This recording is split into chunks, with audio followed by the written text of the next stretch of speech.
नमस्कार दोस्तों, स्वागत है नीता ज्ञान में, जहां हम आपको अनसुनी और रहस्यमयी कहानियां बताते हैं। भारत में कई प्राचीन मंदिर हैं, जिनमें से कुछ बहुत प्रसिद्ध हैं, लेकिन कुछ ऐसे भी हैं जो अपने रहस्यों के कारण इतिहास में छिपे हुए हैं। आज हम आपको भारत के सबसे अनोखे और रहस्यमयी मंदिर के बारे में बताएंगे, जिसका नाम है बृहदेश्वर मंदिर, जिसे बिग टेम्पल्स भी कहा जाता है। ये मंदिर 1000 साल से भी अधिक पुराना है, लेकिन इसमें ऐसी बातें छिपी हैं जो विज्ञान को भी चुनौती देती है। यहाँ की सबसे अजीब बात ये है कि मंदिर की छत पर रखा 80 टन का पत्थर बिना किसी मशीन के कैसे पहुँचाया गया? मंदिर की छाया दिन के किसी भी समय जमीन पर क्यों नहीं गिरती? यहाँ इस्तेमाल हुआ ग्रेनाइट पत्थर आया कहाँ से? क्योंकि इसके आसपास कहीं भी ये पत्थर नहीं मिलता। क्या यह किसी दिव्य शक्ति का कमाल है, या फिर हमारे पूर्वज किसी ऐसी तकनीक का इस्तेमाल करते थे जो आज भी विज्ञान के लिए एक रहस्य है? तो चलिए इस अद्भुत मंदिर के बारे में गहराई से जानते हैं। बृहदेश्वर मंदिर तमिलनाडु के तंजावुर शहर में स्थित है और ये भारत के सबसे ऊंचे और भव्य मंदिरों में से एक है। इसे 1010 ईस्वी में चोल वंश के महान राजा राजराजा चोल प्रथम ने बनवाया था। ये मंदिर भगवान शिव को समर्पित है और इसे राजराजेश्वर मंदिर भी कहा जाता है। इस मंदिर का निर्माण पूरी तरह से ग्रेनाइट पत्थरों से किया गया है। लेकिन क्या आप जानते हैं, तंजावुर के आसपास 50 किलोमीटर तक ग्रेनाइट का कोई स्रोत नहीं है।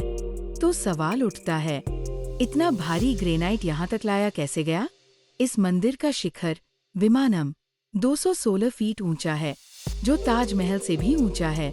इस शिखर पर रखा 80 टन 80,000 किलो का ग्रेनाइट पत्थर मंदिर के सबसे बड़े रहस्यों में से एक है। अब सोचिए, 1000 साल पहले बिना किसी क्रेन, मशीन या आधुनिक उपकरण के ये भारी पत्थर इतनी ऊंचाई पर कैसे पहुंचा?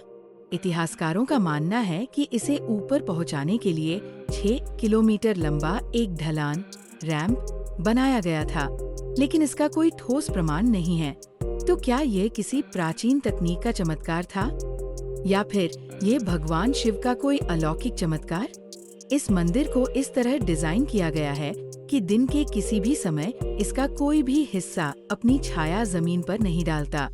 ये पूरी तरह से खगोल शास्त्र, एस्ट्रोनॉमी और वास्तुकला, आर्किटेक्चर का एक चमत्कार है। क्या आपको लगता है कि 1000 साल पहले के लोगों को इतनी उन्नत इंजीनियरिंग की जानकारी थी? बृहदेश्वर मंदिर का हर हिस्सा ग्रेनाइट पत्थरों से बना है, लेकिन तंजावुर में ग्रेनाइट का कोई स्रोत नहीं है। तो सवाल ये उठता है कि इतना भारी ग्रेनाइट पत्थर कहाँ से लाया गया? अगर इसे दूर से लाया गया, तो इसे इतनी बड़ी मात्रा में कैसे ढोया गया? उस समय इतनी भारी चीजों को ले जाने के लिए कौन सी तकनीक इस्तेमाल की गई थी? आज भी इसका कोई ठोस जवाब नहीं मिला है। जब आप मंदिर के गर्भगृह सैंक्टम में प्रवेश करेंगे, तो आपको महसूस होगा कि वहाँ एकदम शांति है। बाहर की कोई भी आवाज अंदर नहीं आती। ये एक आधुनिक ध्वनि विज्ञान एक्यूस्टिक्स का उदाहरण है। लेकिन सवाल यह है कि 1000 साल पहले बिना किसी आधुनिक विज्ञान के इसे कैसे बनाया गया? इस मंदिर में स्थापित शिवलिंग 3.7 मीटर 12 फीट ऊंचा है, जो भारत के सबसे ऊंचे शिवलिंगों में से एक है। मंदिर की दीवारों पर 108 नृत्य मुद्राओं की मूर्तियां बनी हुई हैं, जो अद्भुत कला का नमूना है। इस मंदिर में कोई लोहे की कील या जोड़ नहीं किया गया, बल्कि पत्थरों को आपस में लॉक फिटिंग तकनीक से जोड़ा गया है। सुबह के समय ये मंदिर हल्का गुलाबी दिखाई देता है, दोपहर में इसका रंग गोल्डन ब्राउन हो जाता है, शाम को ये मंदिर गहरा लाल दिखाई देता है। ये बदलाव कैसे होता है? ये आज भी एक रहस्य बना हुआ है। इतने वर्षों में कई आक्रमण हुए, लेकिन ये मंदिर कभी पूरी तरह से नष्ट नहीं हुआ। 14वीं शताब्दी में इसे दिल्ली सल्तनत के आक्रमणों का सामना करना पड़ा। ब्रिटिश शासन के दौरान भी इसे कोई बड़ा नुकसान नहीं हुआ। 1000 साल बीत चुके हैं, लेकिन मंदिर आज भी वैसा ही खड़ा है। दोस्तों, बृहदेश्वर मंदिर सिर्फ एक धार्मिक स्थल नहीं, बल्कि भारतीय वास्तुकला और विज्ञान का चमत्कार है। क्या आपको लगता है कि हमारे पूर्वज किसी ऐसी तकनीक को जानते थे जो आज हम नहीं जानते? क्या इस मंदिर में कोई दिव्य शक्ति है जिसने इसे हजारों साल से बचा रखा है?